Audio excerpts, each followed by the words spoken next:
I think within that is a what if, you know what I mean? You know, I think I'm a level-headed person, but there is still part of me that thinks, what if that was real, you know what I mean? The show is like this, it's really fun, and I'll get into this a little bit more. It's very this specifically kind of British ghost story kind of thing. Could you talk a little bit about the genesis of Truth Seekers? But I've known James for a long time, you know, and I've known Simon a long time. We all like the same kind of thing, you know. We're big horror fans, and we're constantly sending each other weird we've found online, and, you know, here's an exorcism in Peru, you know, and for 9 exorcisms you watch and laugh at because it's fucking funny and weird, there's one you think, that was chilly, you know. I think within that is a what if, you know what I mean? You know, I think I'm a level-headed person, but there is still part of me that thinks, what if that was real, you know what I mean? And then I think it became apparent after a while that we might, you know, we've got enough stuff here to start taking it seriously, you know. Astrid is just such a kind of cool, enigmatic character. And I was thinking, like, something that's really fun is in genre shows, women don't often get to be the most complex, mysterious characters, but Astrid definitely is. So How much fun was it to kind of play around with that? It was a real gift. Yeah, Astrid is a really mysterious character. She sort of appears out of nowhere, seemingly. She isn't surrounded by friends or family. She's just surrounded by a ton of ghouls and angry spirits. What I love, and was so clear in the script really early on, well, Astrid, I don't think is particularly defined also by her womanhood, which is just really rare. There's almost like an androgyny about her in the way that she interacts with the world and the way that she is drawn within the show, I think. Yeah, she really gets to join Nick and Samson's characters on like an equal footing, I think. And often, for reasons that will become clearer, possibly has an edge because she sort of has very little to lose.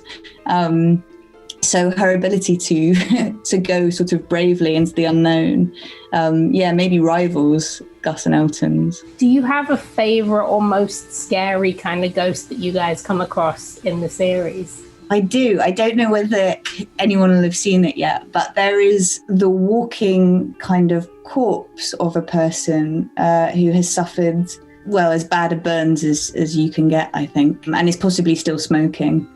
Genuinely scary, genuinely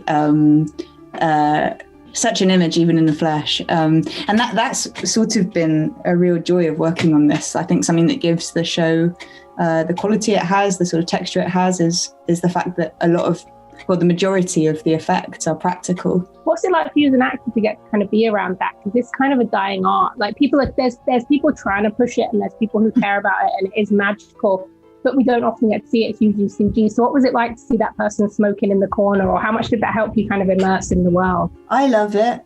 My background, I guess, is more in theatre than it is in TV and film. And I guess where practical effects are not dead, it's on stage. And so I would actually say it didn't feel that unusual to be faced with someone in extreme costume doing like giving a really terrifying performance. I just love it. I think it's a lot easier, probably. I mean, I haven't really done a lot of work where you're responding to, I don't know, a spot on the wall.